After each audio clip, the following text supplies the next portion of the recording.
সকাল বেলায় নয় বাবা, সন্ধ্যা বেলায় সূর্য পশ্চিম দিকে বাপজি আপনার অস্তমিত হতে চলেছে, লালি দেখা দিয়েছে। হযরতে আব্দুল মুত্তালিবের কাছে তার 9টা ছিল বাপজি, সবাই মিলে দল বেঁধে যাওয়ার পর ডাক দিয়ে বলেছেন, আব্বা আমরা আগামী কালকে সিরিয়ায় ব্যবসা করতে যাব। ওগো আব্বা, আপনি আমাদেরকে অনুমতি দেন, আব্দুল্লাহকে আগামী কালকে নিয়ে যাব সিরিয়ায় ব্যবসা করতে। কেতাবে পাওয়া যায় আব্দুল্লাহ বাপজি তার আব্বার কাছে সেই সময় বসেছিলেন। হযরতে আব্দুল মুত্তালিব বাপজি হ্যাঁ কি মানা কিছু না বলার পর হঠাৎ করে হাউমা করে কেঁদে উঠলেন। ডাক দিয়ে বলেন, আব্বা আপনাকে এমন কোনো আঘাতজনক দুঃখজনক কথা বলি নাই, আপনি হাউমা করে কেন কান্না করেছেন বলার। হযরতে আব্দুল মুত্তালিব ডাক দিয়ে বলেছিল, আমার ছেলেরাও, তোমরা 9টা ছেলে যখন আমার কাছে অনুমতি নিতে আসিলা, আমার আব্দুল্লাহকে সিরিয়ায় নিয়ে যাব, অনুমতি দাও। ওগো আমার ছেলেরা, আমার মনে হয় আব্দুল্লাহ আমার কাছ থেকে যদি সিরিয়া যদি ব্যবসা করতে চলে যায়, আমার মনে হয় আব্দুল্লাহ মৃত্যুর আগ পর্যন্ত আর কোনোদিন ফিরে আসবে না। হযরতে আব্দুল মুত্তালিব ডাক দিয়ে বলেছিল, আবু তালিব বলেছেন, আব্বা আপনি কাঁদবেন না, চিন্তা করবেন না, আমাদের আব্দুল্লাহ ইন্তেকাল করবে না। আমরা অনেক দিন ধরে ব্যবসা করতে যাই, আমাদের কিছু হয় নাই। আব্দুল্লাহ ব্যবসার ভাঙ ভূমিকা কিছু বুঝতে পারে নাই, আব্দুল্লাহকে নিয়ে যাবে, ব্যবসা শিখতে পারবে। আব্বা ওগো আব্বা আপনি কাঁদবেন না। হযরত আব্দুল মুত্তালিব ডাক দিয়ে বলেছিল, বাবা আমার মনে হয় আব্দুল্লাহ চলে গেলে আর ঘুরে আসবে না। আব্দুল্লাহ ভাইদের চেহারা দেখে বাপজি চেয়ে বুঝতে পেরেছে আমার ভাইরা আমাকে না নিয়ে গিয়ে ছাড়বে না, হিংসা শুরু করে নিয়েছে। হযরতে আব্দুল্লাহ নিজের বাপের হাত দুখানা জুড়ে জুড়ে ডাক দিয়ে কেঁদে কেঁদে বলেন, আব্বা আপনি আর কান্না করবেন না, চিন্তা করবেন না। আব্বা যদি আমার তকদিরে লেখা থেকে সিরিয়া গিয়ে ইন্তেকাল হবে, পৃথিবীর মানুষকে আর বাধা দিতে পারবে না। পারবে? কথা বলে খোদা না খাস্তালা না করুন, এখানে যদি কারো মওত লেখা থাকে কেউ বাপজি রুখতে পারবে না, মানুষ মারা যাবে, কেউ বুঝতে পারবে না। গত বাপজি আপনার কয়েকদিন আগে আপনার শোনেন না যে ওই হরিয়ার পাড়া আপনার সদানন্দপুর বলে একটা গ্রাম, ওই যে গোবরগাড়া বলছে, ওখানে যে পায়খানা চেম্বারে বাপজি 3টে যুবক ছেলে চলে গেল।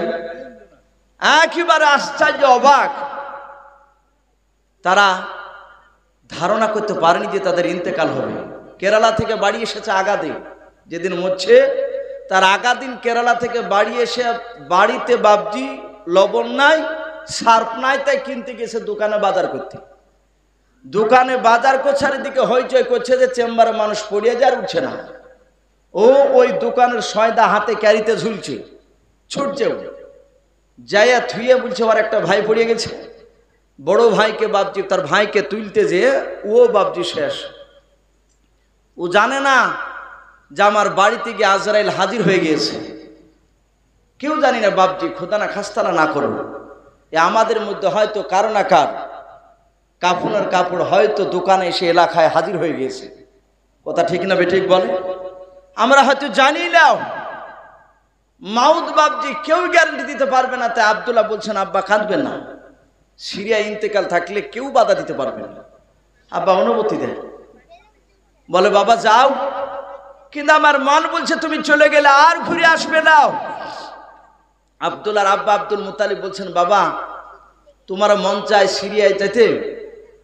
আব্দুল্লাহ বলছেন, আব্বা মন চায় না, কিন্তু পরিস্থিতি খারাপ, ভাইরা না নিয়ে ছাড়বে না।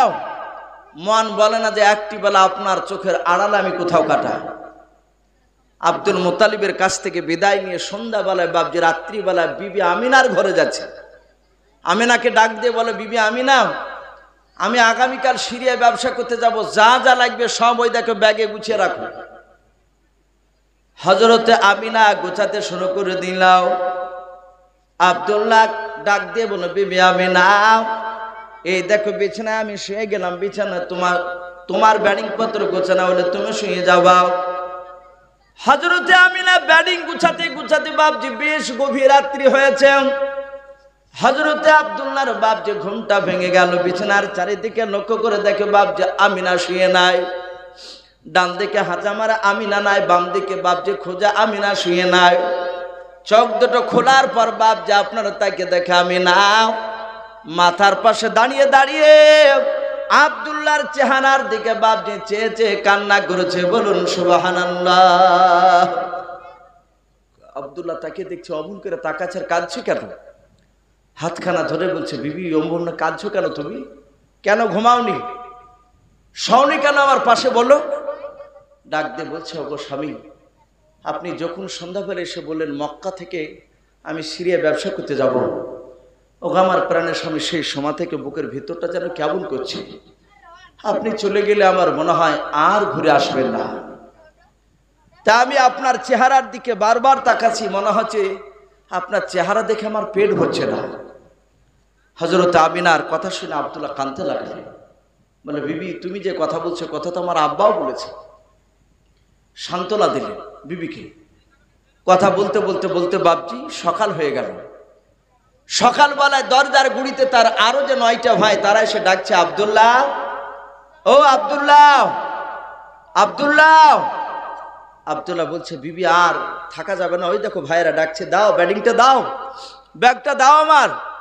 ব্যাগটা নিয়ে বাপজি সবচেয়ে যে পাতলা দুবলা উট, সেটাতে বাপজি আপনার চাপলেন, চাপে হাঁটতে শুরু করলেন উটের উপর চেপে। হযরতে আব্দুল্লাহ বড় ভাই আগে, তারপরে মেজ ভাই, এভাবে সিরিয়াল অনুযায়ী আব্দুল্লাহ সব শেষে। অনেক দূর চলে গিয়েছে আব্দুল্লাহ। চলে যাওয়ার পরে আব্দুল্লাহ তাকাচ্ছেন যে আমার ভাইয়েরা অনেক দূর আসলো, কিন্তু ঘুরে এইভাবে একটিবারও পেছন দিকে তাকায়নি যে আব্দুল্লাহ কত দূরে আসছে। মানে তাদের একটু হিংসা হয়েছে যে আব্বা তোকে বেশি ভালোবাসো, তুই আয়। ওরা ছুটছে। আব্দুল্লাহ মনে মনে ভাবছে একটু বিবির দিকে তাকায় ধীরে, বিবিকে দেখা যায় কি না। উটের লাগাম ধরে পেছন দিকে তাকাচ্ছে, তো দেখছে তার বিবি আমিনা। আব্দুল্লাহর বাড়ির পাশে একটা উঁচু পাথর ছিল, এখন বর্তমানে সে পাথরটা নেই। ওই পাথরের চূড়ায় চেপে আমিনা পায়ের বুড়ো আঙুলে ভর দিয়ে গুল্লেকে উঁচু করেছে। গুল্লে উঁচু করলে একটু উঁচু হয় না? মাথাটা উঁচু করে এইভাবে বারবার আব্দুল্লাহর দিকে তাকে থেকে দেখছে। বলুন সুবহানাল্লাহ। আব্দুল্লাহ মনে মনে ভাবছে, আমার বিবি কোনো ইমার্জেন্সি কথা বলতে ভুলে গেল নাকি? ওইভাবে মাথা উঁচু করে দেখছে কেন? ওখান থেকে চিৎকার করলে তো এত দূর আওয়াজ আসবে না। আর ভাইদের কাছে আমি অনুমতিও নিতে পারবো না। অনুমতি চাইলি তো অমনি আমাকে ধরিয়ে মারিবে, নাহলে বকবে। তা আমি অনেকটা রাস্তায় হেঁচে, ভাইয়েরা পেছন দিকে ঘুরে তাকাচ্ছে না। আমার বিবিও বলেছে, স্বামী তুমি চলে গেলে আর ঘুরে আসবে না। আমার আব্বা বলেছে, বাবা তুমি চলে গেলে আমার মনে হয় আর তোমার সাথে আমার জিন্দা দেখা হবে না। যাহাবে হবে, আমি ভাইদের অনুমতি নিব না, একটু শর্ট করে যে একটু দেখে আসে। আব্দুল্লাহ ওটের লাগাম ধরে চলে আসলো। বাবা ওই পাথরের গুড়িতে দাঁড়িয়ে আছে আমিনা, ওপর থেকে গুটি গুটি পায়ে বাপ যা আপনার নিচের দিকে নেমে আসলেন। আমার আব্দুল্লাহ ডাক দে বলো, বিবি আমিনা আর দেরি করো না, তাড়াতাড়ি এমন ইমার্জেন্সি কথা কে ভুলে গিয়েছো, তাড়াতাড়ি তুমি বলাও। হযরতে আমিনা কাছে এসে বলেন, ওগো প্রাণীর স্বামী, আমি কোনো ইমার্জেন্সি কথা বলতে ভুলি নাই। বলে, বিবি তুমি মাথাটা উঁচু করে কেন দেখছিলে বলাও। ডাক দিয়ে বলেছেন, ওগো প্রাণের স্বামী, আমার মনে হয় আপনি চলে গেলে আর জিন্দা আপনার সাথে আমার দেখা হবে না। তাই আমি শেষবারের মতো আমি এইভাবে মাথাটা উঁচু করে আমি আপনার চেহারাখানা দেখছিলাম। জোরে বলুন সুবহানাল্লাহ। কি মহব্বত, ভালোবাসা স্বামী স্ত্রীর মধ্যে। আমাদের মধ্যে নাই বা অনেক তাবলিগ ভাইরা তাবলিগ করে না মসজিদে, স্বামী স্ত্রীতে ঝামেলা হ্যাঁ যদি বলে আর বাড়িতে আসবো না, মসজিদে যে থাকবো, তো বিবি বলবে চলো তোমাকে আগে থুয়ে আসো, তোমার মতন দরকার নাই। আজ আমাদের বাপজি মহব্বত সেই নেই। ছেলেরাও তাই, বিবিকে দেখলে মুখ হুন্দুলা, আবার অন্য মেয়েকে দেখলে কোন হাসি। বাস্তব বলছে দেখেন হাসে, আবার যাহাতে বিবিতে আসলে অমনি চটকের মুখ ভরে।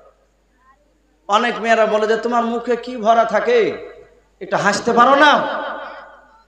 বলে তোর দিকে তাকাতে আমাকে ঘৃণা লাগে, রাগের জ্বালায় কনখান করছি। আর অন্য একটা মেয়েকে দেখে যে হাসলেও যে গুনাহ হবে, ওই সময়তে 32টা দাঁতের মাসিরে বাড়ি করে দিয়ে হাসছেও।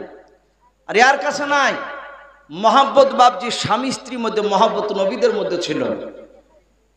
আমার আয়েশা সিদ্দিকা রাদিয়াল্লাহু তাআলা আনহা বিশ্ব নবীর ব্যাপারে বলেন যে আমি যেই গোশতের টুকরাটা আমি খাচ্ছি না, রসুল মহাব্বতে আমার টুকরাটা হাত থেকে নিয়ে রসুল চুষে চুষে খেতেন। বলুন সুবহানাল্লাহ। আমি যে গ্লাসে মুখ লাগিয়ে পানি পান করতাম, সেই ঠোঁট লাগানো জায়গায় রসুলও ঠোঁট লেগে পানি পান করতেন। আছে স্বামীর আঠো বিবিতে খায় অনেক জায়গায়। আর যদি বিবির আঠো যদি স্বামীকে বলে যে একটু খাও না, ভাত গানা নষ্ট করে করবা কি, আমি লিয়ে শোনো খাবো বলি দিয়ে খাইতে পারে, অর্ধেক খেয়েছে অর্ধেক আছে, একটু খাও। হ্যাঁ হ্যাঁ, আমি অত তোর মতন ছোট লোক না যে তোর আঠো আমি খাবো। ওরে বাবা রে, কত বড় লাট সাহেব! অথচ সারা পৃথিবীর শ্রেষ্ঠ নবী স্বামীর আঠো যদি স্ত্রীতে খায়, স্ত্রীর আঠো যদি স্বামীতে খায়, এতে মহাব্বত তৈরি হয়। বলুন সুবহানাল্লাহ। এতে ভালোবাসা তৈরি হয়। আমাদের নাই, আমরা ওই রকম সুন্নাত অনুযায়ী বাপজি করতে পারি নাই। হযরতে আমার বিশ্ব নবী জনাবে মোহাম্মদ রাসূলুল্লাহ সাল্লাল্লাহু আলাইহি ওয়াসাল্লামের আব্বা আব্দুল্লাহ বলেন, বিবি ওই রকম ভাবে আর কথা বললো না, আমি বিদেশে গেলে আর বেশি দিন থাকতে পারবো না, আমি নার্ভাস হয়ে যাব, সেখানে কাটাতে পারবো না বেশি দিন। শুনে নাও, তুমি দোয়া করো যেন আমি ব্যবসাকেরা সহি সালামতে বাড়ি চলে আসে। আব্দুল্লাহ চলে গেলেন। ওই যে দুর্বল উঠে ছিল, পাতলা দুবলা উঠ, আল্লাহ এত শক্তি দিলে উটটা নিয়ে গিয়ে বাপজি পৌঁছে গেল। ওর ভাইয়েরা জানতে পারল না যে তার বিবি আমিনার সাথে বাপজি কথা বলে চলে আসলো। হযরতে আমিনাও বাড়িতে থাকলে ওইদিকে আব্দুল্লাহ বাপজি সিরিয়া ব্যবসা করতে শুরু করে দিল। 1 2 3 4 করে 4 দিনকার দিন পার হয়ে 5 দিনকার দিন ব্যবসা করতে করতে বাপজি একটা জায়গায় গিয়ে সন্ধ্যা লেগে গেল, সূর্য ডুবো ডুবো অবস্থায়। ওই জায়গায় আব্দুল্লাহর ভাইয়েরা তাম্বু টাঙালো। জায়গাটার নাম মাকামে আবওয়া। কি নাম বললাম? মাকামে আবওয়া। ওই জায়গাতে বাপজি তাম্বু টাঙিয়ে হযরতে আব্দুল্লাহ বসে আছে। সূর্য তখনও ডুবে না। হঠাৎ করে আব্দুল্লাহর ভাইয়েরা দেখছেন আব্দুল্লাহ কাঁদছে। আব্দুল্লাহর ভাইয়েরা বলছেন, ভাই আব্দুল্লাহ, তোমার কি বিবি আমিনার কথা মনে পড়ছে বুঝি? আমিনার জন্য মন খারাপ করে কাঁদছো? আব্দুল্লাহ কাদার বলুন, আমার ভাইয়েরাও, আমি আমার বিবি আমিনার জন্য কান্না করি নাই।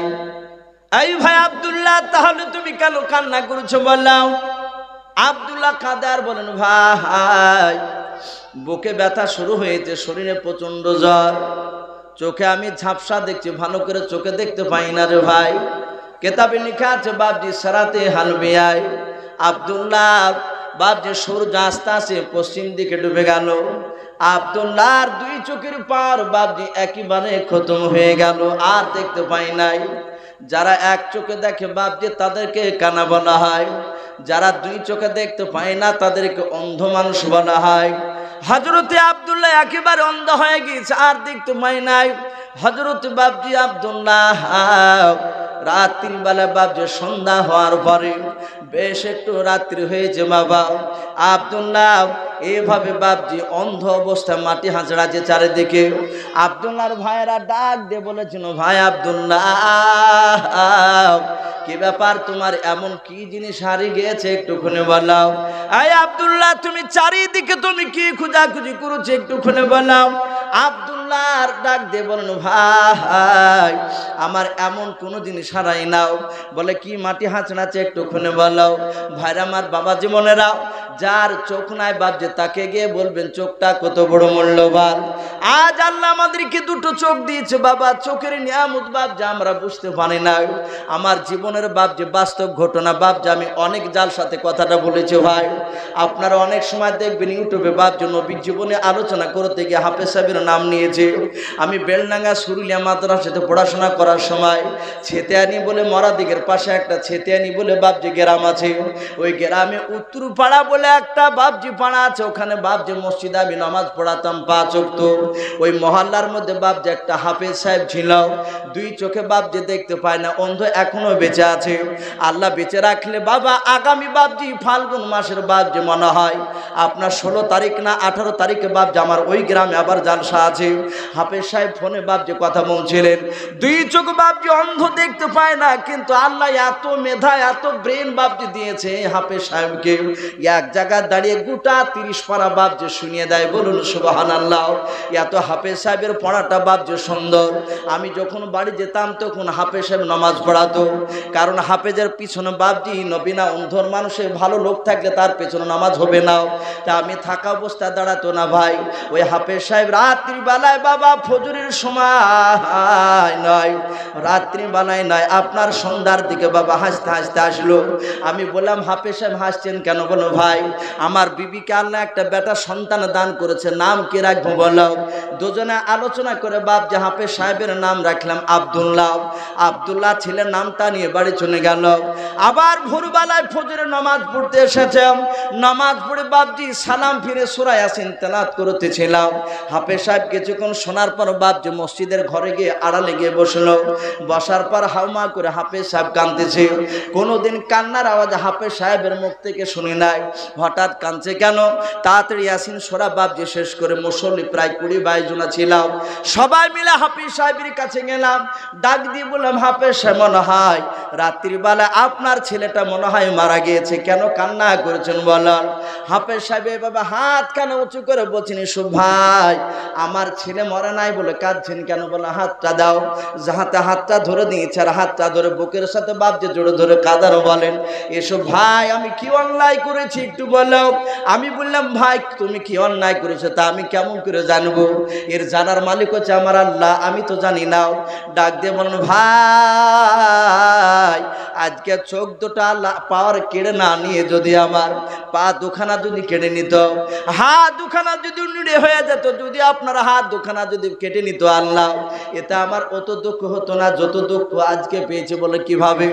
বলে আমার বিবির বাচ্চা হওয়া শুনে পাড়ার সব বেটা ছেলে মেয়ে ছেলে দেখতে আসলো হাফেজ সাহেবের বিবির বেটা হয়েছে। সবাই দেখলো বলে হাফেজ সাহেবের বাচ্চাটা অতি সুন্দর হবে দেখতে। আমার ছেলেকে দেখে সবাই বেড়ে চলে গেল। ওকে এসব ভাই এশার নামাজ পড়ে যখন আপনি নামটা দিলেন আব্দুল্লাহ নিয়ে গেলাম। আমার বিবির কাছে গিয়ে বললাম বিবি এসব ভাই নাম রেখেছে আমার ছেলের নাম আব্দুল্লাহ। আমার বিবি চরম খুশি হলো, আব্দুল্লাহ রেখেছে ভালোই। আব্দুল্লাহ নাম যাহাতে বিবিকে বললাম, বিবি ডাক দিয়ে বললো একটু আপনি আমার পাশে বসুন। আমি বসে গেলাম। আমার বিবি ডাক দিয়ে বলুন ওগো আব্দুল্লাহর আব্বা আপনি কি আমার কলিজা টুকরা সোনা মানি চাঁদ আব্দুল্লাহকে কে কোলে নেবেন নাও? যখন আমাকে বললো আমি বললাম কেন নিব না, দাও। এসব ভাই আমি তো চোখে দেখতে পাই না। হাত পাতলাম, আমার বিবি হাতে বাচ্চাটা দিয়ে দিলাম। আমি বাচ্চাটা কোলে নিয়ে হাত দিয়ে আমি মাথা থেকে পা পর্যন্ত আমি শুধু বলেছি ভাই। আর আমার বিবি ডাক দিয়ে বলছেন গো আব্দুল্লাহর আব্বা একটু বলো আমার ছেলে দেখতে কেমন হয়েছে বলাও। ওই ভাই যখন এই কথা বললো মনে হচ্ছে আসমান ভেঙে আমার মাথা পড়ে গেল। সবাই আমার ছেলেকে দেখলো চোখ দিয়ে, কিন্তু আল্লাহর কাছে এমন অন্যায় করেছিলাম যে আমার চোখের উপর আল্লাহ ছোট অবস্থায় কেড়ে নিয়েছে। আমার কলিজার নিজের সন্তানকে আমি নিজ চোখ দিয়ে আমি আমার সন্তানের চেহারা দেখতে পাই না, এই জন্য আমি কান্না করেছি। ও বাপজি ভাইরা চোখ বড় মূল্যবান। হযরত বাপজি আব্দুল্লাহ মাটি এভাবে হাত চাড়াচ্ছে চোখে দেখতে পাই না। আব্দুল্লাহ বলেন ভাই গো আমি চোখে দেখতে পাই না। বলে নাও। বলে কি হাত চাড়াচ্ছ, কি খুঁজতেছো বলো? বলো ভাই আমি তোমাদের 10 ভাইয়ের মধ্যে ছোট ভাই আমি আব্দুল্লাহ। বলে হ্যাঁ। ও ভাই তোমরা কোলে নিয়েছো আমাকে? বলে হ্যাঁ নিয়েছি। ভাই গো কোলে নিতে গিয়ে হয়তো অনেক সময় লাত লেগে গিয়েছে তোমাদেরকে, আমি মনে হয় আর বেঁচে থাকবো না। তাই আমি তোমাদের মৃত্যুর আগে 9টা ভাইয়ের আমি পা দুখানা খুঁজতেছিলাম ক্ষমা চাওয়ার জন্য। জোরে বলুন সুবহানাল্লাহ। লা ইলাহা ইল্লাল্লাহ লা ইলাহা একটু জোরে সবাই পড়ি, লা ইলাহা ইলাহা লা ইলাহা ইল্লাল্লাহু মুহাম্মাদুর রাসূলুল্লাহ সাল্লাল্লাহু তাআলা আলাইহি ওয়াসাল্লাম। ভাইরা বাপজি আর কান্না না করে থাকতে পারবে বলেন? সবাই কাঁদতে লাগে। সান্ত্বনা দিচ্ছে, ভাই কাঁদিস না, তুই মরবি কেন? নিশ্চয় আল্লাহ তোকে হেফাজত করবে, আল্লাহ ভালো করবে, কাঁদিস না ভাই। সান্ত্বনামূলক কথা বলছে তারা। এ করতে করতে করতে করতে বাপজি রাত্রি প্রায় মোটামুটি 10টা মতো হয়েছে। হঠাৎ করে দেখছে আব্দুল্লাহের মাটি হাঁচড়াচ্ছে না, এইভাবে আকাশের দিকে হাত বাড়াচ্ছে, অন্ধ তো আর দেখতে পাচ্ছে না। আবু তালিব ডাক দিয়ে বলেছিল, ভাই আব্দুল্লাহ, এই ভাই আব্দুল্লাহ, এবার আকাশের দিকে হাত দুখানা উঁচু করে কি খুঁজতেছো বলাও? আব্দুল্লাহ আবু তালিবকে ডাক দিয়ে বলেন, বড় ভাই দয়া করে তোমার হাত দুখানা ধরতে যাও। বলে কেন? ধরতে দাও আমাকে। বলে কেন ধরবা, কি করবা বলাও? ডাক দিয়ে বলেন, ভাই আমি দুনিয়ার বুকে আর বেশি দিন বেঁচে থাকবো না, মৃত্যুর আগে আমি তোমাকে দুটো কথা বলে যাব, তুমি শুনবা কিনা? বলো বলে শুনবো। বলো ভাই। হযরতে আবু তালিবের হাত দুখানা ধরে বলেন, বড় ভাই আমার বাড়িতে আমার প্রাণের বেবি আমিনাকে রেখে এসেছি। বলে হ্যাঁ ভাই গো, এ মাকামে এই জায়গায় যদি আমার ইন্তেকাল হয়ে যায়, দয়া করে বলুন আমার বিবি আমিনাকে দেখাশোনা করবে কিনা? হযরতে আব্দুল্লাহ ডাক দিয়ে বলেন, ভাই তুমি কথা দাও। আবু তালিব বলো, চিন্তা করো না ভাই, আমি দেখাশোনার দায়িত্ব নিয়ে নেব, তুমি চিন্তা করো না আর কেঁদো নাও। 2 নাম্বার দাঁতটা 2 নাম্বার কথা ডাক দিয়ে বলেন, ভাই 2 নাম্বার কথা শুনে নাও, আমার বিবি আমিনাকে একাই রেখে আসি নাই। আমার বিবি আমিনার পেটে 1 মাসের নয়, 2 মাসের নয়, 6 মাসের বাচ্চা রয়েছে গো ভাই। তুমি কথা দাও, আমার ওই ছেলে যদি আমার বিবির পেট থেকে যদি বাচ্চাটা জন্ম নেয়, আর যদি বেটা ছেলে জন্ম নেয়, তাহলে নাম রাখিবা মুহাম্মদ। বলুন সাল্লাল্লাহু তাআলা আলাইহি ওয়াসাল্লাম। আব্দুল্লাহর ভাইরা বাপ আবু তালিবরা সবাই চমকে উঠে বলে, ভাই এই মোহাম্মদ নাম তুমি কোথায় পেলে বলো? ডাক দিয়া বলেন, ভাই এই মোহাম্মদ সাল্লাল্লাহু আলাইহি ওয়াসাল্লাম নামটা আমি আর আমার বিবি আমিনা রাত্রিবেলায় বিছানায় শুয়ে থাকতাম। অনেক সময় মাঝে মাঝে আমার বিবি স্বপ্নের মাধ্যমে স্বপ্ন দেখার পর ঘুম ভেঙে যেত। আমার বিবি ডাক দিয়ে বলতো, ওগো প্রাণের স্বামী, আমাকে কেউ যেন স্বপ্নে বলছে, ওগো আমিনা তুমি বড় ভাগ্যবতী রমণী, তুমি মারহাবা। ওগো আমিনা মারহাবা। আমি ডাক দিয়ে বলতাম, কেন ভাগ্যবতী রমণী, কেন মারহাবা বলছো বলো? কেউ যেন ডাক দিয়ে বলতো, আমিনা তোমার বিবির তোমার পেটে যে বাচ্চাটা রয়েছে আমিনা, ওই বাচ্চাটা সারা পৃথিবীর মধ্যে শ্রেষ্ঠ সন্তান। বলুন সুবহানাল্লাহ। ওরে আমিনা, ওই ছেলেটার নাম রাখিবা মুহাম্মদ সাল্লাল্লাহু তাআলা আলাইহি ওয়াসাল্লাম। ভাই কথা দাও, মুহাম্মদ সাল্লাল্লাহু আলাইহি ওয়াসাল্লাম নামটা রাখবা কিনা? বলে ভাই এ তো জীবনে প্রথম নাম শুনছি, নাম তো লেখায় নেই, আমি কথা দিন রাখবো। আব্দুল্লাহ হাতখানা ধরে বলল, ভাই আমার ছেলেকে একটু দেখাশোনার দায়িত্ব নিও। বলুন সুবহানাল্লাহ। আব্দুল্লাহ এই কথা বলি বাপজি দুনিয়ার বুক থেকে বিদায় নিয়ে চলে গেলেন। পড়ুন ইন্না লিল্লাহি ওয়া ইন্না ইলাইহি রাজিউন। আব্দুল্লাহ ইন্তেকাল করলে কিতাবে আরো অনেক ঘটনা এসেছে। হযরত আমিনা ওই রাত্রিবেলা শুয়ে বাপজি স্বপ্ন দেখেছিলেন। স্বপ্ন দেখলে যে ঘরে শুয়েছিলেন সেই ঘরের চালাটা বাপজি ঝড়ে উড়ে নিয়ে চলে গেল। ঘুম ভেঙে গেল। নিজের আব্বাকে ডাক দিয়ে বলেন, আব্বা আমি স্বপ্ন দেখলাম ঘরের চালাটা কেন ঝড়ে উড়ে নিয়ে চলে গেল? প্রতিটা মানুষকে বাপজি স্বপ্ন দেখানো হয়, আমরা স্বপ্নের মানে সবাই বাপজি তাবির করতে পারি না। হযরত আমিনা যাহাতে নিজের শ্বশুরমশা আব্দুল মুত্তালিবকে বলেন, উনি স্বপ্নের ব্যাখ্যা করতে পারতেন। বললেন, মা স্বপ্নের মানাটা আমি আগামী কাল বলবো। চলে গেল। আবার কিছুক্ষণ পর আবার স্বপ্ন দেখেছে ঘুমে। আমিনার শরীরের পোশাকটা যে কাপড়টা ছিল সেটা আকাশের দিকে বাপজি উড়ে চলে গেল। ঘুম ভেঙে গেল। আব্দুল মুত্তালিবের কাছে গিয়ে বলেন, আব্বা আমি আবার স্বপ্ন দেখলাম রাত্রিবেলা। বলে কি? বলে এবার দেখলাম পরনের শাড়িখানা ঊর্ধ্বক্রমে আকাশের দিকে উড়ে চলে গেল, এর মানে কি হবে? হযরত আব্দুল মুত্তালিবের 2 চোখ দিয়ে পানি ঝরতে লাগলো। আমিনা বলে, আব্বা প্রথম স্বপ্নের কথা বললাম তখনও কাঁদছিলে, এখনো কাঁদছো, ব্যাপারটা কি বলছো না কেন বলো? আব্দুল মুত্তালিব বলছেন, ওগো মা, কাপড়টা কি কেই বস্তা দেখলে বলে আসমান ভেদ করে চলে গেল। বললেন, ওগো আমার মা, এ স্বপ্নের দুটো ব্যাখ্যাতি পাওয়া যাচ্ছে। তোমার স্বামী যে আব্দুল্লাহ আমার সন্তান হয়, আমার সন্তান আব্দুল্লাহ বুঝি আর পৃথিবীর বুকে বেঁচে নাই। আমি না কাঁদতে লাগলেন। বলে, আমি না কেঁদো না, দেখি দুটো লোক পাঠায়। রাত্রিবেলায় দুটো লোক পাঠিয়ে দিলে। সারা রাত বাপজি ঘোড়ায় চেপে যাওয়ার পরে সেই মাকামে আবুয়া জায়গায় সকালবেলা পৌঁছানো দেখলেন এলাকার কিছু লোক তারা কবর কাটার ব্যবস্থা করছে। এরা দুজনাই গিয়ে বাপজি দাফন করে চলে আসলেন। তাহলে আব্দুল্লাহর কবরটা হলো মাকামে আবুয়া জায়গায়। হযরতে আব্দুল্লাহ বিবি বুঝতে পারলেন আমার স্বামী আর বেঁচে নাই, থাকতে লাগলেন। হযরতে আমিনা কাঁদছেন, আব্দুল মুত্তালিব বলছেন, ওগো মা, কেঁদো না, কেঁদে লাভ নাই, তুমি দোয়া করো যেন তোমার স্বামীর গোরকে যেন আল্লাহ ভালো করুন। বলুন সুবহানাল্লাহ।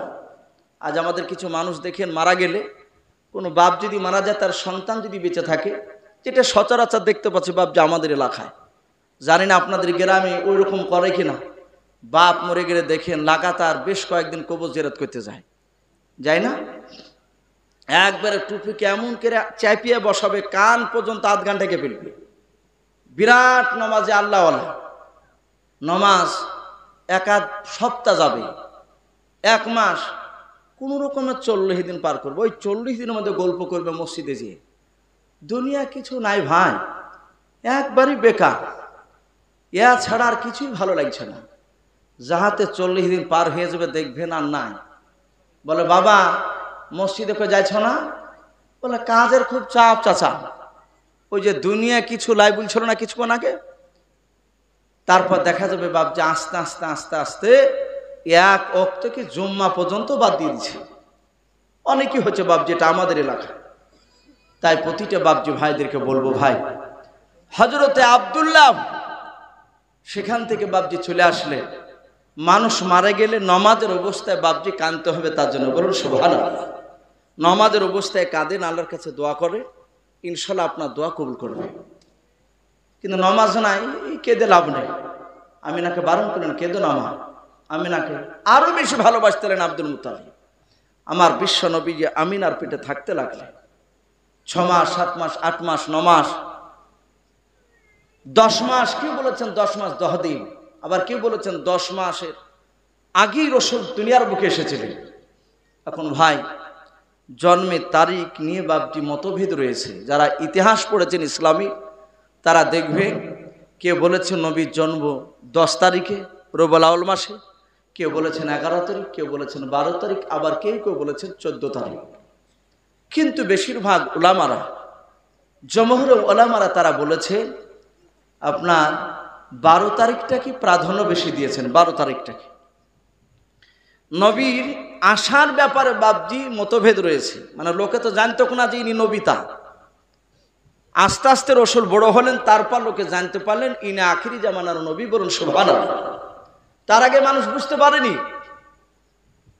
আর রাসূল কিন্তু ইন্তেকাল করেছেন বাপজি এই রবিউল আউয়াল মাসের 12 তারিখে, এতে কারো দ্বিমত নাই।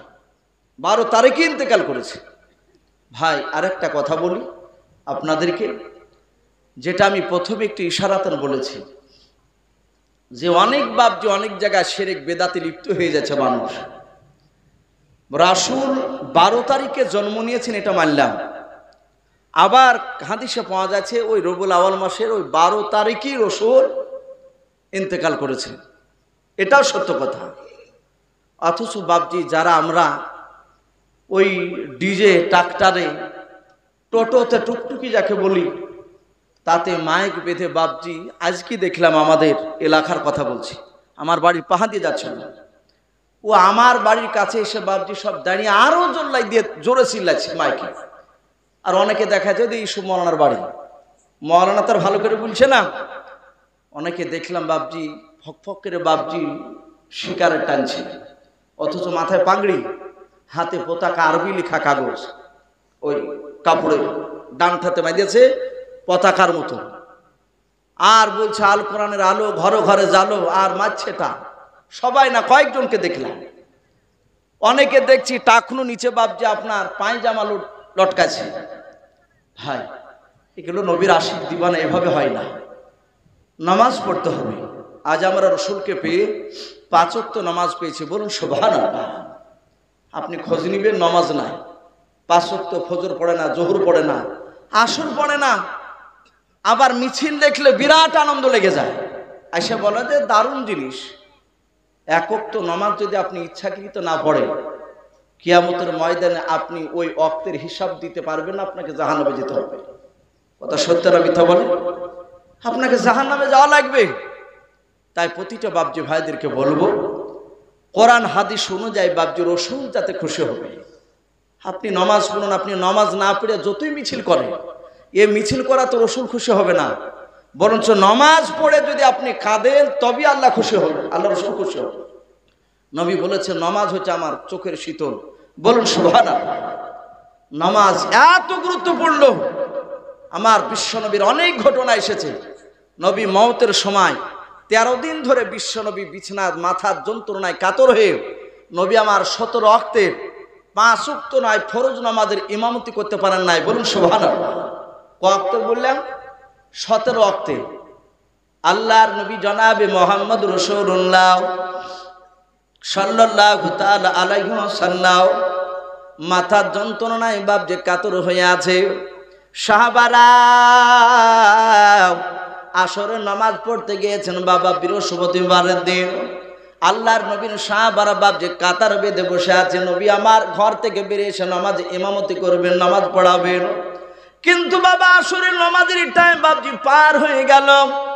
জামাতের যে বাপ যে একটা নির্ধারিত টাইম যেমন আমাদের দেওয়া থাকে, ওই রকম টাইমটা বাপ যে পার হয়ে গিয়েছে।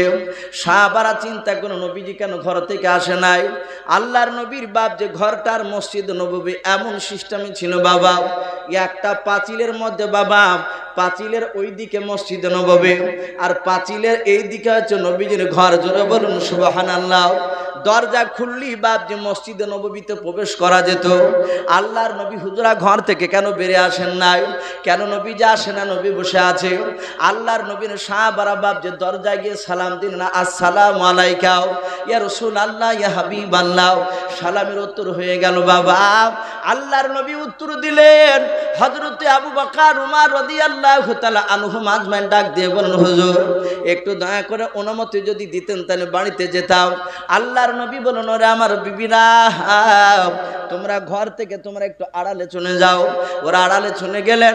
আল্লাহর নবী একাই শুয়ে আছেন। আল্লাহর নবীর সাহাবারা গিয়ে বলেন, হুজুর আসর নামাজের টাইম পার হয়ে গেল, আপনি কেন নামাজে ইমামতি করতে কেন যাচ্ছেন না, আপনি বলেন। আল্লাহ রসুল ডাক দিয়ে বলেন, রে আমার সাহাবা ওমর, ও সাহাবা আবু বকর, ও সাহাবা ওসমান, ও সাহাবা আলী রাদিয়াল্লাহু তাআলা আনহুমান বানগুনেরা, আমার মাথার যন্ত্রণা বেশি হয়েছে, আমি দাঁড়িয়ে নামাজ পড়তে পারবো না রে ভাই। ওরে সাহাবারা, যা তোমাদের মধ্যে যে কোনো একজনকে দাঁড় করে নামাজের ইমামতি করে নামাজ পড়ে নাও, বলুন সুবহানাল্লাহ। হযরত ওমর ফারুক রাদিয়াল্লাহু তাআলা আনহু চিন্তা করুন কে দাঁড়াবে। ডাক দিয়ে বলে, হুজুর আপনি একটু দয়া করে নামটা বলে দেন, কাকে ইমাম বানিয়ে নামাজ পড়বো। আল্লাহ রাসূল ডাক দিয়ে বলুন, সাহাবা যাও হযরতে আবু বকরকে ইমাম হিসাবে দাঁড়িয়ে দিয়ে নামাজ পড়ো, বলুন সুবহানাল্লাহ। আয়েশা সিদ্দিকা রাদিয়াল্লাহু তাআলা আনহার আব্বা আল্লাহর নবীর বাপজি বন্ধু আবু বকর, আল্লাহর নবীর সাহাবা ওমর ডাক দিয়ে বলুন, হুজুর ওসমান গনি ডাক দিয়ে বলুন, হুজুর আপনি আবু বকরকে নামাজ পড়াতে বলেন না। বলে কেন? বলে আবু বকরের দিলটা একেবারে নরম, নামাজ পড়াতে গেলে বেহুশ হয়ে যাবে, নবী আসেন না এই কারণে, নবীর পেছনে আজ নামাজ পড়তে পারি নাই বলে কাঁদতে শুরু হয়তো করে দেবে। আল্লাহর নবী বলেন, ওরে সাহাবারা, আমি পয়গম্বর রাসূল জবান দিয়ে বের করেছি, আবু বকর তোমাদের ইমামতি করবে। হযরতে আবু বকর বাপজি নামাজি ইমামের জায়গা দাঁড়িয়ে গিয়েছেন। সবাই মিলে বাপজি তারা ইক্তাদা দিয়ে নামাজে তাহরিমা বেঁধেছেন, বাবা নিয়াত করে দাঁড়িয়ে গিয়েছে। আমার বিশ্ব নবী বলেন, আয়েশা দয়া করে একটু দরজাটা খুলে দাও। দরজাটা বাপজি খুলে দিলেন। আল্লাহর নবী বলেন, আয়েশা রে একটু আমার হাত ওখানা ধরে পাঁজা মেরে ধরে একটু খাড়া করে আমাকে একটু দাঁড় করে একটু দাও। আল্লাহর নবীজির বিবি আয়েশা নবীজিকে বাপজি পাঁজা মেরে একটু বাপজি বসে দিলেন। আল্লাহর নবী বলেন, আয়েশা কে নামাজ পড়াচ্ছে একটু বলাও। আল্লাহর নবীর বিবি আয়েশা বলছেন, ওগো আল্লাহর নবী গো, আজকে আসরের নামাজ ইমামতি করেছেন আমার আব্বা জান আবু বকর সিদ্দিক রাদিয়াল্লাহু তাআলা আনহু। আল্লাহ রাসূল কাঁদতে কাঁদতে বাপজি নবী আমার হাসতে লাগলেন।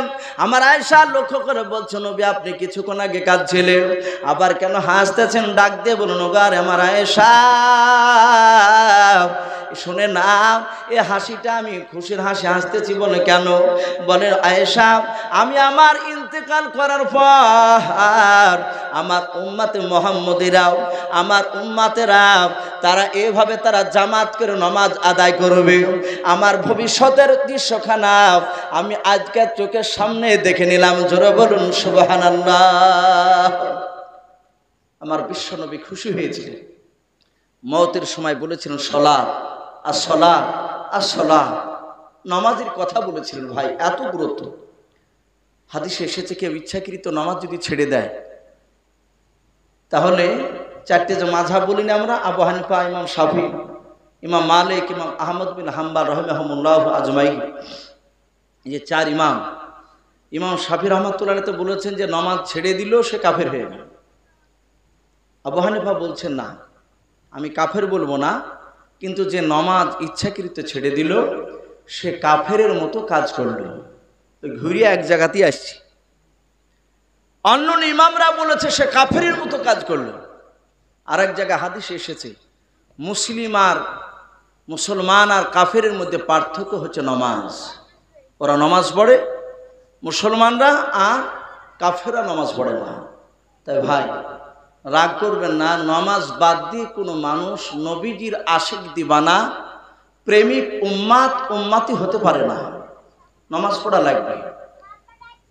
হাদিসে এসেছে কিয়ামতের ময়দানে 5টা প্রশ্ন করা হবে, তার মধ্যে থেকে প্রথম নাম্বার প্রশ্ন নামাজ।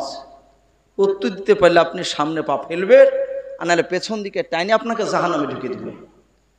এই জন্য অনেক যুবক ভাই আছে, বাপজিরা আছে, মা বোনদেরকে বলবো সকলে আমরা আজকে তোবা করে নেব।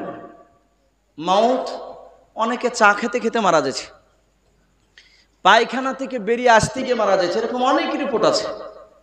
তাই বলবো বাপজি ভাই, মা বোনেরা তওবা করুন। শয়তানে ধরেছে নামাজ পড়ছেন না, তাই পড়তে ইচ্ছা যাচ্ছে না। 1 সপ্তাহ পড়তে লাগেন, দেখেন শয়তান পালিয়ে যাবে। নামাজ না পড়লে আপনার শরীর মনে হবে না যে পাতলা হয়েছে, ভারী ভারী মনে হবে। দিলের ভিতর বাপজি শান্তি পাবেন না। নামাজ এমন একটা নেশা জাতীয় জিনিস, যদি পড়েন ধারাবাহিকভাবে, একটু পড়ুন। জীবনের সব জায়গায় সময় দিতে পারছেন 5 ওয়াক্ত নামাজ টাইমে, শুধু এশার নামাজটা, জোহরের নামাজটাতে একটু টাইম সময় লাগে বেশি, খুব বেশি বেশি হলে 10 মিনিট, তাছাড়া তো 4-5 মিনিটই হয়ে যাচ্ছে। আপনাকে মসজিদই সব জায়গায় যে পড়তে হবে তা নয়। মসজিদে পড়লে নাকি বেশি, মাঠে আছেন সময় হয়ে গিয়েছে, মসজিদে গেলে দূর, আপনি মাঠে ওযু করে যে কোনো জায়গায় দাঁড়িয়ে যান। এটা অন্য নবীদের জামানায় ছিল না, আমাদের নবী জামানায় এটা হয়েছে। সব জায়গায় নামাজ পড়তে পারে, হ্যাঁ, কিন্তু জামাতে নামাজ পড়লে নাকি বেশি। এই জন্য বাপজি জামাতের গুরুত্বটা একটু বেশি দিতে হবে, চেষ্টা করতে হবে জামাতে নামাজ পড়া। বাপজি ভাইদেরকে বলছি। আর মা বোনেরা ঘরে বাড়িতে নামাজ পড়বেন। এখন তো অনেক মসজিদে বাপজি মা বোনদেরকে মসজিদে নিয়ে চলে যাচ্ছে। মসজিদেও খোঁজ করে দেখবেন, এই মুর্শিদাবাদে বহু জায়গায়। এই কিছুদিন আগে বাপজি একটা মসজিদে বাপজি আমি ওয়াজ করতে গিয়েছি। আমি নাম করছি না কারণ ইউটিউব হচ্ছে, ওরা শুনে হয়তো আঘাত পাবে। তো আপনার একটু হালকা ঠান্ডা লেগেছে, তা বলছে ভাই একটা পাতলা র্যাক পাওয়া যাবে না? মসজিদে জায়গা দিয়েছে ইমাম সাহেবের ঘরে। এই রাত্রি 11টায় টাইম হবে। তো ইমাম সাহেব বলছেন হুজুর এই দিচ্ছি, চিন্তা করেন না। বলি দেখছে মিনিট 10 পর বাইরে থেকে খালি হাতে ঘুরিয়ে এসে এইভাবে হাঁচড়াইছে। ওর ঘরে সব জামা টামা রাখা আছে, ওই পাঞ্জাবি টাঞ্জাবি সরাইছে। সরিয়া দেখছি তা 3 খান থান। বাস্তব কথা বলছে। মা বোনাদের যে গায়ে রুমাল দেয় না, যে থান, থান বলে না কি বলে, উড়না, আমরা থানও বলে আমাদের দিকে। তো ওয়াই বাপজি বাইরে কের আমি শুয়ে আছি, এখান করে ওপর করে সাজিয়ে সাজিয়ে দিচ্ছে আমার গায়ে। বলে এসব ভাই আর ঠান্ডা লাগবে না। যে ভাই বা কিরে ভাই এক কোথায় পালি, ছেলে মানুষ ইমাম সাহেব আমাদেরই সমবয়স। এইসব ভাই আপনারা তো সব মানেন না। মেয়ে ছেলে দেন ওই ওপরে নামাজ পড়তে আসে, নিচেও পড়ে, তো আপনাকে দিয়ে আদায় করাবো, ওপর দুতলা করবো। তারা ভাই মেয়ে ছেলে নামাজ পড়তে আসে তো? হ্যাঁ। তো একটা লোক বলছে যে হুজুর সেজদাতে যেমনি রুকুতে যে তল দিয়ে তাকে দেখছি, পেছনে মেয়ে ছেলে থাকলে যা হয়। ভাই আমি আপনাদেরকে বলবো, এটা চালু হচ্ছে অনেক জায়গায়, এটা করব না। মা বোনদেরকে আমরা বাড়িতে নামাজ পড়ার কথা বলবো, বাড়িতে। আর বেটা ছেলেরা মসজিদে গিয়ে নামাজ পড়বো, বলুন ইনশাআল্লাহ। আল্লাহ রাব্বুল আলামিন আমাদের সকলকে কোরআন এবং সুন্নাত মাফিক আমল করা তৌফিক দান করুন, বলুন আল্লাহুম্মা আমিন, আল্লাহুম্মা আমিন। তো ভাই যাই হোক, রাত্রির প্রায় এদিন পাক্কা একদম 12টা বেজে গিয়েছে। যাই হোক, ইবাদত বাবজি করার সাথে হাতে আবার ফজর নামাজটা পড়তে হবে। এদিকে যত জাগবেন, আবার দেখা গেল যে ফজর অনেকে চালাই পাবে না। সকালবেলায় যদি বলে চাচা কই নামাজে জানে, বলে বাপ চালাই পাইনি, বাপ ওয়াজ শুনে চালা পাই। তাহলে যা শুনলেন ওদিকে বাপ যে আবার ডবল গুনাহে বসে থাকে। তা আমরা ফজর নামাজ ইনশাআল্লাহ পড়বো, বলুন ইনশাআল্লাহ। আমরা প্রতিটা বাপ যে ভাই নামাজের গুরুত্ব দেব, মা বোন আপনারা একটু পড়বেন। আল্লাহ যেন আমাদের সকলকে যেন কোরআন এবং সুন্নাত অনুযায়ী আমল করা তৌফিক দান করুন, বলুন আল্লাহুম্মা আমিন, আল্লাহুম্মা আমিন। ভাই আমরা সকলে একবার দুরূদ ইব্রাহিমটা পড়েন, আল্লাহুম্মা সাল্লি আলা মুহাম্মাদি ওয়া আলা আলি মুহাম্মাদ কামা সাল্লাইতা আলা ইব্রাহিম ওয়া আলা আলি ইব্রাহিম ইন্নাকা হামিদুম মাজিদ।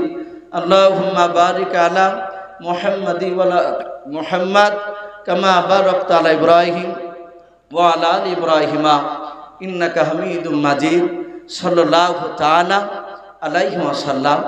ভাই আমরা সকলে একবার তওবা করে নি, আস্তাগফিরুল্লাহ রাব্বি মিন কুল্লি যামবি ওয়া আতুবু ইলাইহি লা হাওলা ওয়ালা কুওয়াতা ইল্লা বিল্লাহি আলিয়্যিল আযীম। ভাই আমি খুব খুশি হয়েছি। আমি ভেবেছিলাম যে রাত্রি বেশি হয়েছে, হয়তো 10টার পর আর লোক থাকবে না। তো যাক আলহামদুলিল্লাহ, একটা মানুষও যায়নি, বসে আছেন সুন্দরভাবে। আল্লাহ সোনাকে কবুল করুন, বলুন আল্লাহুম্মা আমিন। তো ভাই এক্ষুনি দোয়া হবে।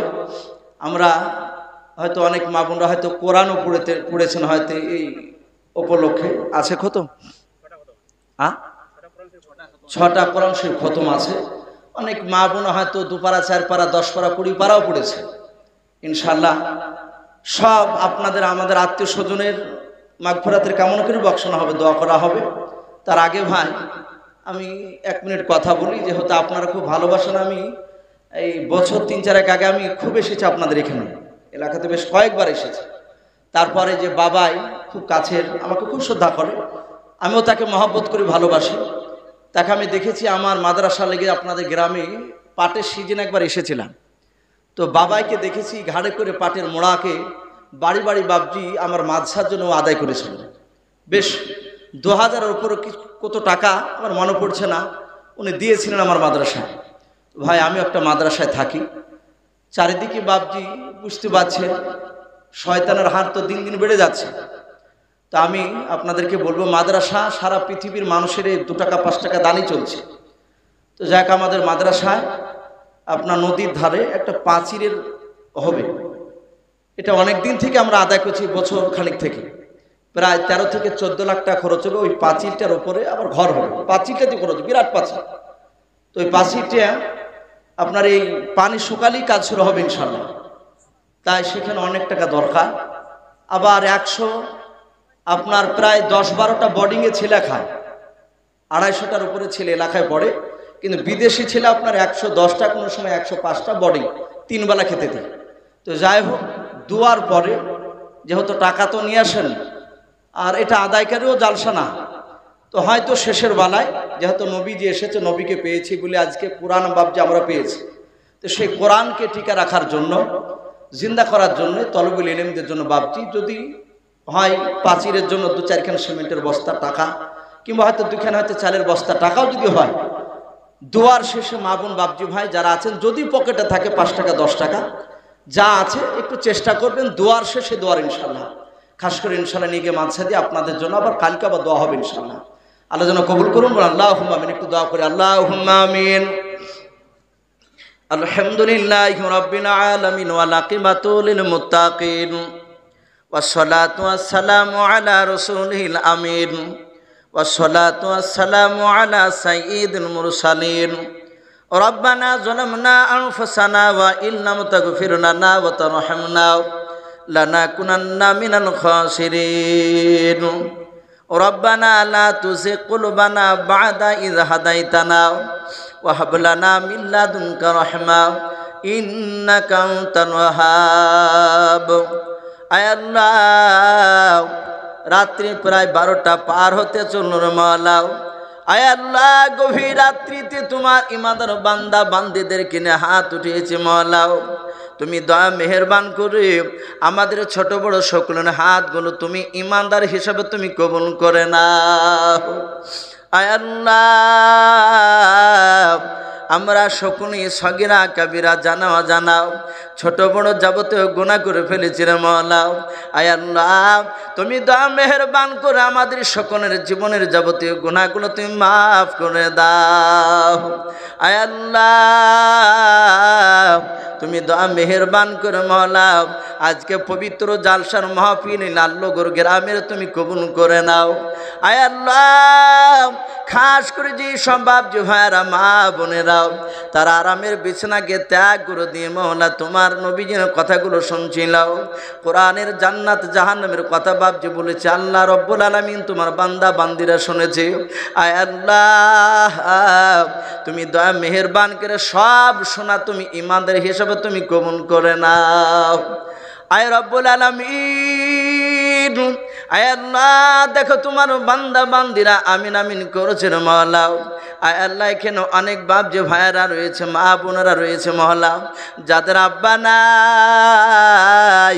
আয় আল্লাহ অনেকের মা নাই রে মাওলা যাদের আব্বা মা নাই তারা পৃথিবীর মধ্যে সবচেয়ে বড় কাঙ্গাল তুমি দয়া মেহেরবান করে মাওলা যাদের আব্বা মা নাই রে মাওলা তুমি তাদের বাপ মার কবরের আযাবগুলো তুমি মাফ করে দাও আয় আল্লাহ আমাদের কার দাদা দাদি নানা নানি চাচা কার ছেলে কার মেয়ে কার নাতি নাতনি মাওলা দুনিয়ার বুক থেকে অনেকের চলে গিয়েছে আল্লাহ তুমি দয়া মেহেরবান করে আমাদের সকলের আত্মীয় স্বজন কবরের আযাবগুলো তুমি মাফ করে দাও আয় আল্লাহ আজকে পবিত্র দোয়ার মজলিস তুমি রহমতের মজলিস এই জালসাকে তুমি কবুল করে নাও আয় আল্লাহ এই জালসা যে সব যুবক ছেলেরা আল্লাহ বাপজিরাও যারা হাড় ভাঙা পরিশ্রম করেছে রে মাওলা এই মাহফিল আয়োজন করার জন্য আল্লাহ কেউ টাকা দিয়ে কেউ শ্রম দিয়ে আয় আল্লাহ তুমি সকলের মেহনত তুমি কবুল করে নাও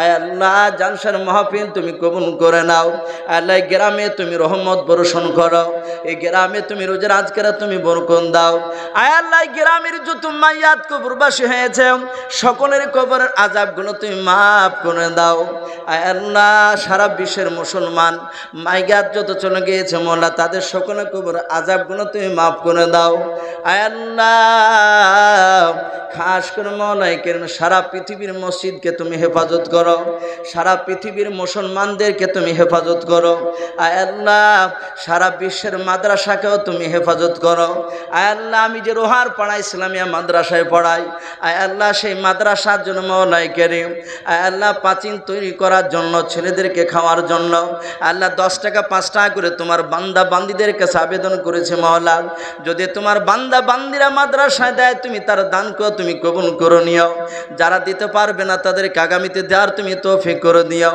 আয় আল্লাহ বাপজি ভাইদের ঈমানটা হযরত আবু বকর সিদ্দিক রাদিয়াল্লাহু তাআলা আনহুর মতো ঈমান বানিয়ে দাও মা বোনেরা আমিন আমিন করেছে রে মাওলা তুমি আমার সকল মা বোনের ঈমানটা হযরত মা ফাতেমা জোহরা রাদিয়াল্লাহু তাআলা আনহার মতো ঈমান তুমি বানিয়ে দাও আলে দোয়াটুকু নবীর ওসিলা করে বলি কবুল করে নাও যত নবীর রাসূল ওলিয়া আলে পাঠিয়েছে মাওলা সকলে আর হয় মুবারক শুনে তুমি পৌঁছিয়ে দাও আয় আল্লাহ তুমি আমাদের সকলকে শিরক বেদাত থেকে তুমি হেফাজত করো আমাদের দিল থেকে শিরক বেদাত তুমি দূর করে দাও আয় আল্লাহ কোরআন সুন্নাত অনুযায়ী আমল করা তুমি আমাদের তৌফিক করে দাও আল্লাহ এই দোয়াটুকু নবীর ওসিলা করে বলি কবুল করে নাও আয় আল্লাহ কয়েকটা বেশ 6টা খতম করেছে। আল্লাহ আরো যদি কেউ পড়ে থাকে মওলা সব খতমের সবগুলো মওলা এই গ্রামের যত মাইয়াত কবরবাসী আছে সকলে কবরের পৌঁছে দিয়ে কবর আযাবগুলো মাফ করে দিও, জান্নাতুল ফেরদাউস বানিয়ে দাও। কোরআনের সবটুকু মওলা সারা পৃথিবীর নবী জনাবে মুহাম্মদ রাসূলুল্লাহ সাল্লাল্লাহু আলাইহি ওয়াসাল্লামের রওজাতুল মানওয়ারায় তুমি হাদিয়া স্বরূপ পৌঁছিয়ে দাও। দোয়াটুকু নবীর ওসিলা করে বলি কবুল করে নাও। সুবহানা রাব্বিকা রাব্বিল ইজ্জাতি আম্মা ইয়াসিফুন ওয়া সালামুন আলাল মুরসালিন ওয়ালহামদুলিল্লাহি রাব্বিল আলামিন বিরহমাতিকা ইয়া আরহামার রাহিমিন ওয়ালহামদুলিল্লাহি রাব্বিল আলামিন। গালি গেছে হয়ে গেল। যাক ভাই, যদি কারো কাছে থাকে 5 টাকা 10 টাকা ইনশাল্লাহ দিয়ে যাবে। একটা ছোট্ট গজল বলেছেন, ছোট্ট গজল বলে ইনশাল্লাহ শেষ হবে। জকুতে করে নবের ঘরে অগা আম্মা বিটিতে, অগা আম্মা বিটিতে, কাহার আগে কে যাবে সেই খোদার জান্নাতে। যুক্তি করে নবের ঘরে আম্মা বিটিতে, অগা আম্মা বিটিতে, কাহার আগে কে যাবে সেই খোদার জান্নাতে। মা আয়েশা কয় ফাতেমা অগ জোহরা, আমি জিনার সঙ্গে নিশে আল্লাহর পিয়ারা। পিতায় আমার আবু বকর প্রথম ইমানদার, অগ প্রথম ইমানদার, সব বিবিদের চেয়েও বেশি আমার অধিকার। আমার কাছে হাদিসে এত নাই কাহর কাছে, অগ নাই কাহর কাছে, কাহার আগে কে যাবে সেই খোদার জান্নাতে। মা ফাতেমা বলে ওমা ঠিক বলেছ, মা ফাতেমা বলে ওমা ঠিক বলেছ, এত কথার মাঝেও তুমি আসন বলেছ। তোমার কাছে হাদিসে আছে, আছে বিপুল গুণ, তোমার কাছে হাদিসে আছে, আছে বিপুল গুণ, নাই যে তোমার আছে আমার নবীর দেহের খুন। বাবাই ভাই একটু ওই মা বোনদের কাছে যান। নাই যে তোমার আছে আমার নবীর দেহের খুন, কেমন স্বামীর খুনকে তুমি রাখবে পিছেতে, অগ রাখবে পিছেতে, তোমার আগে জান্নাত যাব। আব্বা জান নবী বলেন যে যুক্তি করে নবীর ঘরে আম্মা বিটিতে, অগ আম্মা বিটিতে, কাহার আগে কে যাবে সেই খোদার জান্নাতে। ইনশাল্লাহ ভাই, কাল আল্লাহ যদি বেঁচে রাখে ইনশাল্লাহ তলবুল ইলমদেরকে নিয়ে জুম্মার পর ইনশাল্লাহ দোয়া হবে, ইনশাল্লাহ দোয়া করব ভাই। যাক আলহামদুলিল্লাহ যথেষ্ট।